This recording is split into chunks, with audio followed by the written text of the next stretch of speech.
aquí nuevamente con ustedes y les recordamos a nuestros amigos televidentes que estamos en las redes sociales de YouTube, Facebook y Twitter bajo la cuenta de Ojo con la Vista. Como habíamos mencionado, nuestra invitada especial del día, la doctora Rachel Alburquerque, que nos está dando unas informaciones de mucho interés para ustedes, así poder edificarse en lo que es el glaucoma, que es definido como el enemigo silente. Doctora Alburquerque, usted ha mencionado sobre los factores de riesgo. ¿Cuáles son los principales para detectar lo que es el glaucoma? Tenemos una herencia familiar, que el paciente tenga familiares con glaucoma, lo que nosotros llamamos una herencia familiar positiva. Tenemos los pacientes de raza negra, es mucho más frecuente en pacientes de raza negra, pacientes mayores de 50 años, pacientes diabéticos, hipertensos, miopes, esos son más propensos a que puedan adquirir la enfermedad. También, como dije anteriormente, esos pacientes que usan corticosteroides. Ok. Usted había mencionado de las enfermedades como la diabetes. ¿Cómo se relaciona la diabetes con el glaucoma? Bueno, lo que pasa es que, como sabemos, en la diabetes hay una mala circulación, una microcirculación ya que está afectada. Entonces, si no nos llega suficiente flujo sanguíneo, por ejemplo, al nervio óptico, este nervio óptico también puede ser afectado. Yo hablé anteriormente de la presión del ojo, que había un aumento en la presión del ojo, pero ¿qué pasa? Hay pacientes con glaucoma que no tienen la presión alta del ojo.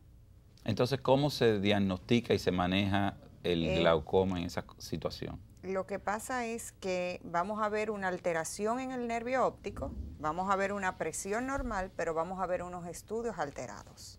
Si nosotros tenemos 2 de esos 3 parámetros, que como dije son nervio óptico, presión y los estudios, si ya tenemos 2 estudios y nervio óptico, sí se puede hacer el diagnóstico, sin tener una presión alta en el ojo.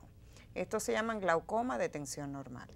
¿Estos son más frecuentes que los de presiones elevadas, doctora? No, son más frecuentes los de presiones elevadas. Aunque en este país vemos bastante de glaucoma de tensión normal. Doctora, como campaña de concientización, y nosotros a través del espacio Ojo con la Vista tratamos de llevar toda la información básica a nuestros amigos televidentes, ¿existe algún movimiento para concientizar a nivel nacional de lo que es el glaucoma? Bueno, nosotros todos los años hacemos campañas sobre lo que es el glaucoma, incluso hacemos operativos totalmente gratis para que el paciente vaya a esos centros a chequearse su presión, a verse el nervio óptico, para así detectar una mayor cantidad de pacientes o captar esos pacientes para poder orientarlos de cómo se debe, o sea, de concientizarlos de qué es la enfermedad, porque hay muchos pacientes que sufren de glaucoma y no están conscientes de lo que significa tener glaucoma. Claro. Una pregunta, doctora, ¿el paciente abandona fácil el uso, o sea, los seguimientos son rutinarios? Porque usted ha mencionado que esta enfermedad va a ser de por vida.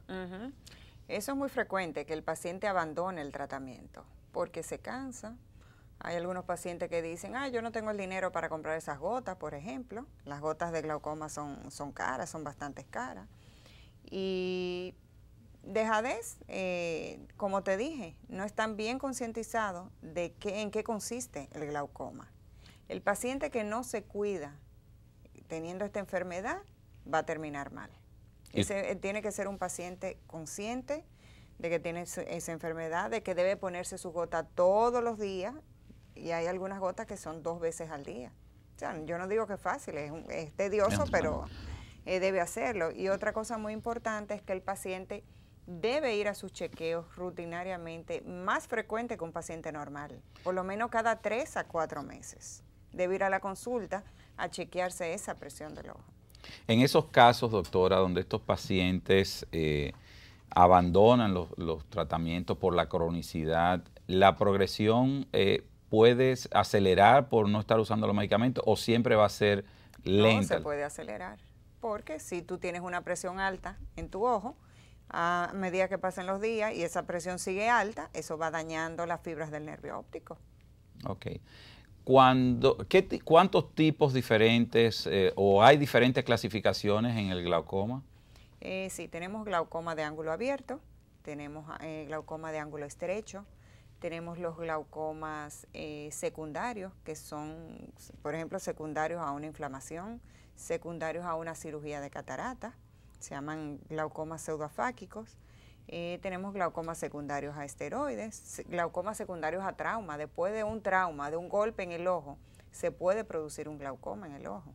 ¿Es de las principales causas de pérdida de visión en los pacientes que reciben trauma, la elevación de la presión en estos casos? Sí, es muy frecuente la elevación de la presión, debido a incluso a la misma inflamación o una distorsión de ese ángulo del ojo, puede producirse un glaucoma. O sea, que el paciente puede confundir un dolor por el trauma y no relacionarlo con la elevación también de la presión. Sí, exactamente.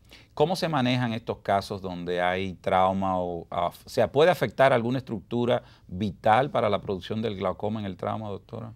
Sí, se afecta, como te dije, el ángulo camerular, que es el sitio por donde sale ese líquido del ojo. Entonces, si ese trauma distorsionó ese ángulo, entonces ese líquido no puede salir, se queda adentro, aumenta la presión y eso va dañando el nervio óptico y el paciente va perdiendo la visión. Ok, ¿en otras condiciones podría dañarse esa estructura que no sea necesariamente trauma? Bueno. ¿Los infartos pueden ser causa de esto? Sí, lo que se llama una neuropatía óptica isquémica puede producir. Porque hemos visto pacientes, doctora, que sufren algún tipo de obstrucción en la circulación en la retina y estos también al final van a elevar las presiones. Sí, lo que pasa es que aquí se produce lo que se llama un glaucoma neovascular.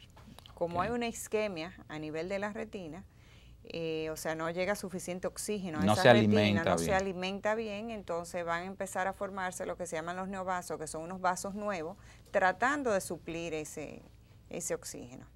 Y esos vasos, el ojo se llena de esos vasos, que son vasos malos, y va a ocluir lo que se llama el ángulo camerular. La malla. Volvemos a lo mismo, que es donde está la malla y por donde sale el líquido. Cuando nuestros pacientes con glaucomas ya no pueden ser manejados por medicamentos, o sea, o hasta cuántos medicamentos se puede ir agregando para usted decidir, bueno, ya usted no está respondiendo con este tratamiento, vamos a un segundo plano. Sí, ¿cómo se maneja? Tenemos diferentes tipos de gotas de tratamiento.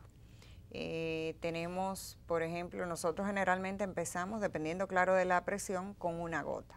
Si esa gota no baja lo suficiente la presión, podemos agregar otra gota al paciente. Y también podemos llegar a una tercera gota y agregar una tercera gota. Ahora mismo hay medicamentos que en un solo potecito... ¿Tiene tres medicamentos en uno? O sea que son muchísimo más efectivos. Y en cuanto a la aplicación, ¿es más cómodo para el paciente? Es más cómodo para el paciente, claro, porque no tiene que usar 3 potecitos, porque hay que esperar 5 minutos entre uno y otro. Entonces, esa también es una de las razones por qué el paciente deja el tratamiento, porque se cansa. La cronicidad. Doctora, ya el paciente está en el tratamiento terapéutico máximo, vienen las cirugías. Usted mencionó anteriormente cirugía. ¿Qué modalidades de cirugía existen hoy en día en el área de glaucoma? Tenemos la trabeculectomía, que fue la que enseñé ahorita, y tenemos también las válvulas. Estas válvulas son unos dispositivos, generalmente de silicón, que se van a colocar dentro del ojo del paciente y va a funcionar también como si fuera como un drenaje. Y, por ejemplo, las válvulas que nosotros utilizamos aquí se llaman la válvula de Ahmed y en Estados Unidos es muy frecuente que utilicen la llamada válvula de Barbel. Hay múltiples de válvulas que están siendo diseñadas. Hay muchísimas compañías ya formulando otros tipos de válvulas. Esto va a funcionar como el mismo principio, o sea, crear una vía alterna. Exacto. Para el drenaje. Una vía. Exactamente. Doctora, interesante su exposición hasta estos momentos y amigos televidentes, quédense en sintonía con nosotros porque todavía nos falta con la doctora Rachel Alburquerque que nos está tratando el tema sobre el glaucoma o enemigo silente. Vamos a una pausa y en un parpadeo estamos nuevamente con ustedes.